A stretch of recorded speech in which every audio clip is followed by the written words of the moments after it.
Y finalmente, en el tema de interferencia de redes teníamos un problema grave en que no era claro quién tenía que pagar. Digamos, si yo amplío una carretera y hay unos postes de la luz o hay un tubo de Ecopetrol, la pregunta es quién paga el movimiento de esa red. Eso no era muy claro en el pasado, ahora está muy claro. El que llega de primero, o mejor dicho, el que llega de último paga. Entonces, si yo tenía mi carretera, tenía mi servidumbre y Ecopetrol pasó el tubo por ahí y yo necesito expandir la vía, Ecopetrol lo tiene que mover.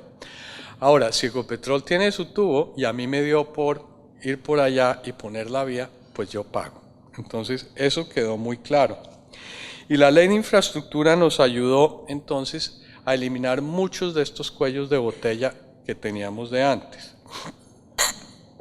También hicimos muchos cambios en lo que es la institucionalidad y la financiación. Se creó la ANI, que es donde yo estoy, se creó la Financiera de Desarrollo Nacional, o mejor dicho, se modificó la Financiera Energética Nacional para que pudiera financiar infraestructura. Creamos los fondos de deuda para que los fondos de pensiones pudieran prestarle a estos proyectos y generamos muchos mecanismos para facilitar el financiamiento del extranjero, entre ellos la reducción de la deducción de pagos de intereses, que antes era del 14% el impuesto y ahora solo del 5%. También hicimos unas mejoras muy importantes en la forma de licitar. Aquí también nuestro colega español mencionaba los problemas de las ofertas temerarias, o sea, precios muy bajos. Aquí introdujimos un sistema muy sencillo que nos ha funcionado supremamente bien. Y el sistema es el siguiente: cuando recibimos ofertas, hacemos un promedio de esas ofertas y le hacemos una franja del 10% hacia abajo. Quien quede por debajo de 10% del promedio lo eliminamos y gana la licitación el menor precio dentro de la franja del 10%. Entonces, eso fuimos muy criticados. Por ejemplo, el Banco Mundial me decía: usted está dejando dinero sobre la mesa, le podrían estar haciendo mejores ofertas. Pero la verdad es que el riesgo de tener una oferta muy baja que luego resulta en renegociaciones y además que los bancos no están dispuestos a financiar es demasiado grande. Entonces, ese es el sistema que hemos desarrollado. Ahora, esto nos permite muchos beneficios como economía. Por ejemplo, hemos estimado que a partir del año entrante, en que entran en pleno las obras, esto va a tener un impacto de 1.5% en la tasa de crecimiento del PIB, porque las inversiones son muy grandes y se emplea mucha gente. Ahora, hace unos años hablábamos que íbamos a pasar de crecer del 4,5 al 6. Desafortunadamente, por todos los problemas de la minería, todos los problemas del petróleo, probablemente logremos compensar lo que está cayendo el otro sector. Entonces no vamos a crecer al 6%, pero sí va a evitar que entremos en una recesión. Entonces es un choque de actividad económica muy positivo. Una vez terminemos las obras, el crecimiento potencial de Colombia se va a aumentar. Se va a aumentar porque nuestra estructura y costos de transporte va a ser mucho más eficiente. Hoy en día se estima que el límite de crecimiento de Colombia a largo plazo es del 4,5%, que por cierto es lo que hemos crecido en los últimos 20 años. Cuando crecemos más del 4,5% comienza a subir la inflación, comenzamos a tener problemas de balanza de pagos. Entonces, por eso tenemos como un límite natural que no nos permite crecer más de eso. Pero con las nuevas carreteras estimamos que vamos a poder crecer en el largo plazo hasta un 5,3%. Y un tema muy importante, el empleo. Todos estos proyectos van a generar 100,000 empleos directos y otro tanto de empleos indirectos, o sea, 200,000 empleos. La fuerza laboral de Colombia son más o menos 20 millones de personas, entonces eso quiere decir que vamos a disminuir el desempleo en 1%, o que sí va a aumentar 1%, ahora no va a aumentar porque vamos a tener esta fuente de empleo adicional. Entonces, el beneficio de todo esto, sin duda, es muy, muy grande. En algunas industrias el efecto es claro, por ejemplo, en el cemento. Estos proyectos van a demandar 5 millones de toneladas. Si se construyen en 5 años es 1 millón de toneladas al año y actualmente el mercado tiene una demanda de 12 millones de toneladas. O sea, la demanda por cemento va a aumentar en 8% más o menos solo como consecuencia de estos proyectos. Se van a necesitar 940.000 toneladas de acero, 180.000 al año. Hoy hay una demanda de 1.3 millones, o sea, más del 10% de aumento en la demanda del acero. Asfalto, hemos tenido demanda de 636.000 toneladas año. Con esto vamos a necesitar 280.000 toneladas más, o sea, el 50% más en asfalto.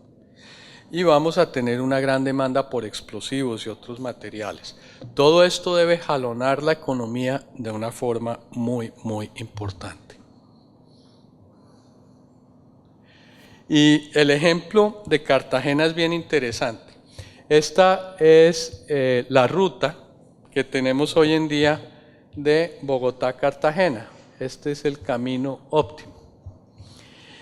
En el año 2011, antes de que comenzáramos a construir las dobles calzadas, se tomaba 30 horas y el costo de operación vehicular era 4.5 millones de pesos en el recorrido para un camión. En el 2016, ya con más o menos la mitad de la vía en doble calzada, nos estamos demorando 25 horas y el costo ha caído a 4.2 millones de pesos por viaje.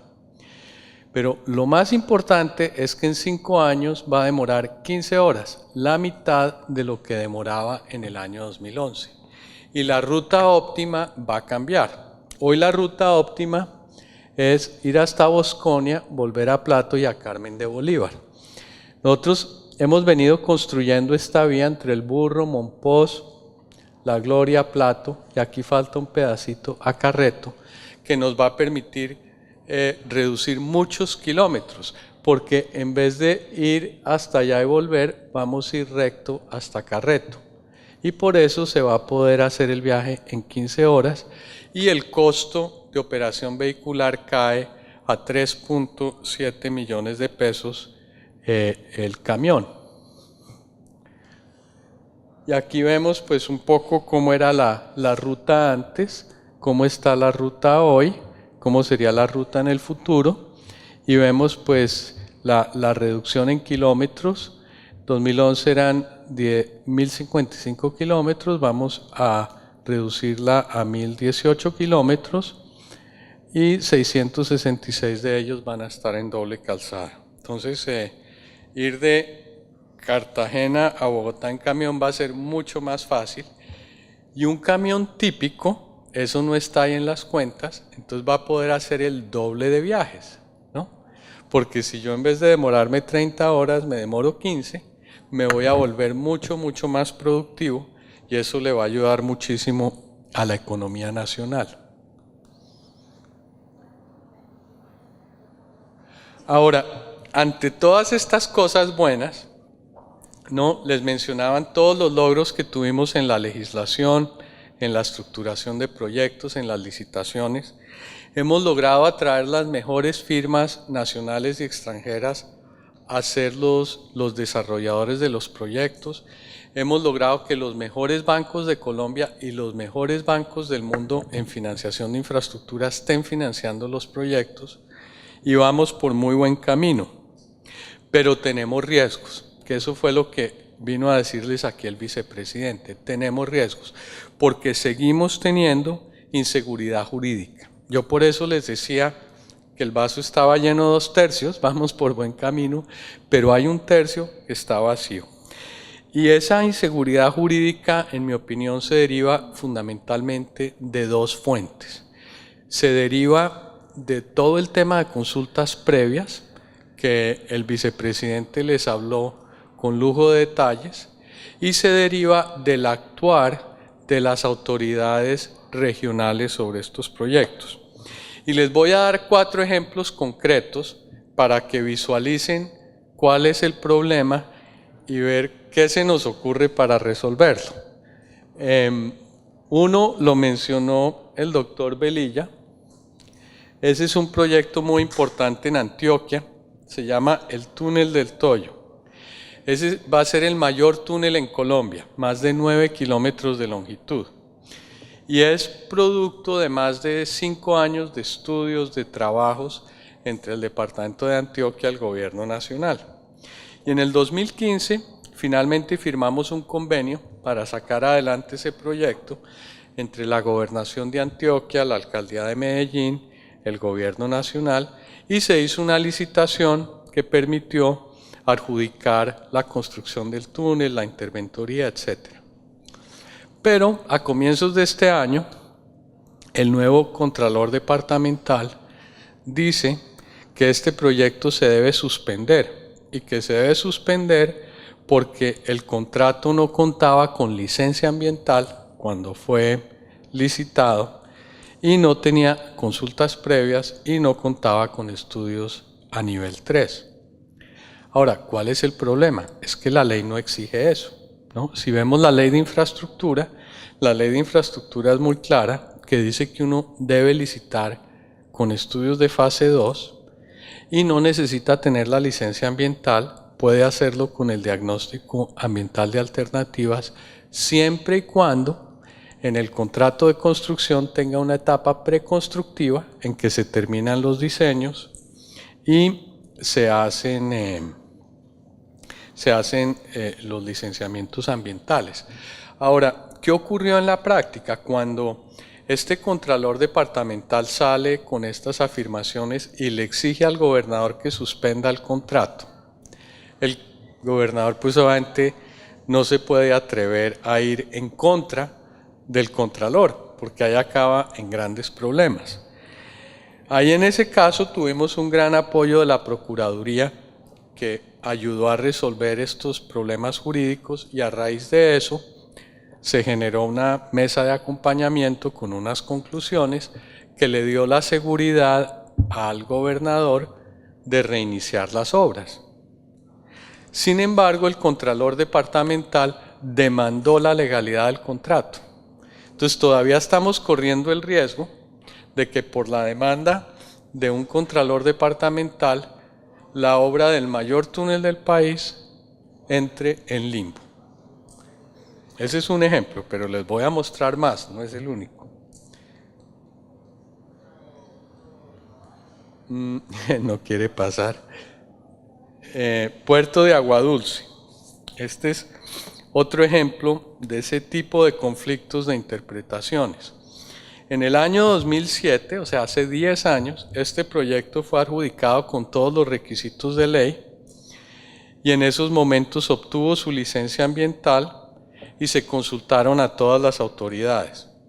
¿Cuál es el problema? 9 años después, unos meses antes de que entre en operación el puerto, está a punto de arrancar el puerto, el alcalde cierra las obras, manda a hacer un cerramiento y alude que ese proyecto debió haber tenido un plan parcial para hacer las obras. Entonces, nosotros pues vemos que la ley de puertos es muy clara y dice que si se tiene una concesión portuaria y se tiene una licencia ambiental sobre esos terrenos, eso es todo lo que necesita para hacer las obras. Y las 50 concesiones portuarias que hay en este país, 50 y pico, todas han sido construidas bajo esa premisa. Además, en este caso, cuando se hizo la audiencia de otorgación de la licencia hace mucho tiempo, el municipio estuvo de acuerdo. Entonces, fíjense el problema de que ahora llega un alcalde y simplemente hace un cerramiento de la obra porque no tiene, no tiene este plan parcial en la ciudad de Buenaventura.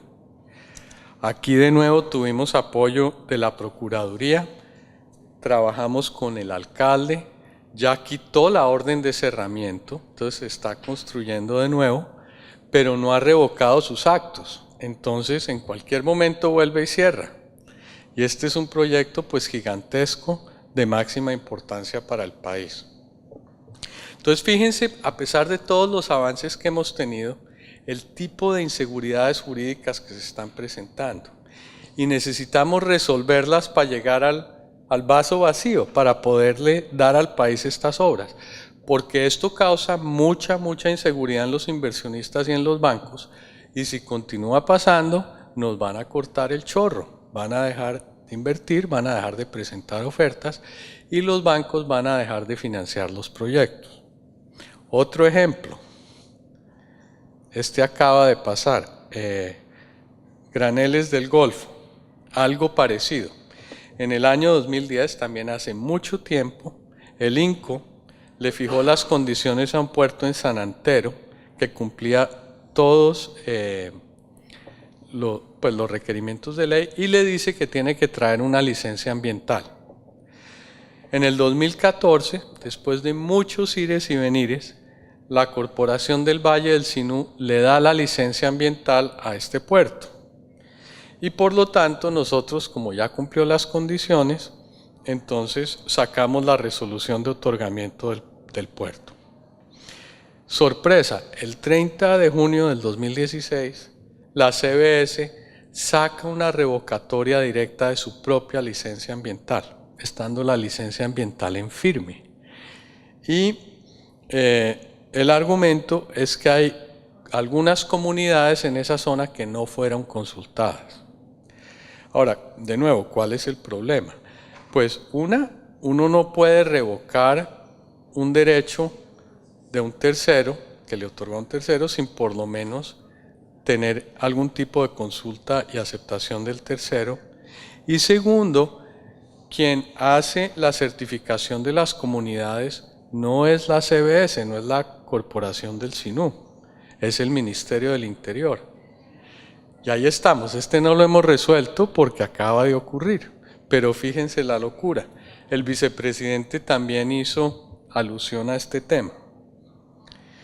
Y la última gracia, esto fue aquí en Cartagena, acaba de ocurrir, adjudicamos este proyecto que tanto ha pedido la región para construir la doble calzada saliendo de Cartagena hacia Barranquilla, tener la doble calzada sobre la Ciénaga de la Virgen. Consultamos las comunidades por años, el Ministerio del Interior hizo todos los censos de las comunidades que había y con base a eso se adjudican las obras y arranca la construcción. Sorpresa, ¿qué pasa? En junio del 2016, o sea, hace unos días, ¿no? El Tribunal de Bolívar decide que hay una nueva comunidad que se llama Marlinda y dice que se tienen que suspender las obras que afecten a la comunidad de Marlinda. Y nos dice que tenemos que convocar una consulta previa. Nosotros pues impugnamos esa decisión, pero estamos pues absolutamente desconcertados con lo que acaba de ocurrir. Entonces yo con esto cierro pues mi presentación. Yo creo que estamos por muy buen camino. Yo creo que el cambio normativo que se ha hecho es muy importante. Creo que la confianza que han tenido en nosotros los inversionistas internacionales y los bancos ha sido muy especial.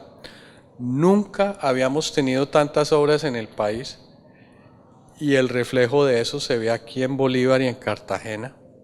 Pero tenemos que parar estos problemas de inseguridad jurídica. Uno no puede invertir billones de pesos y tener en riesgo de que cualquier alcalde, cualquier director de la CAR o cualquier juez o cualquier contralor departamental le sale a uno con una de estas cosas como las que yo le mostré aquí y le paren a uno un proyecto. Si Ecopetrol tiene su tubo y a mí me dio por ir por allá y poner la vía, pues yo pago. Entonces eso quedó muy claro. Y la ley de infraestructura nos ayudó entonces a eliminar muchos de estos cuellos de botella que teníamos de antes.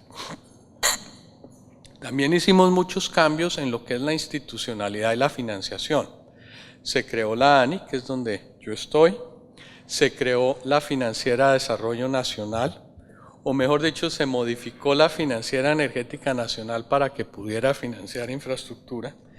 Creamos los fondos de deuda para que los fondos de pensiones, que luego resulta en renegociaciones, y además que los bancos no están dispuestos a financiar, es demasiado grande. Entonces, ese es el sistema que hemos desarrollado.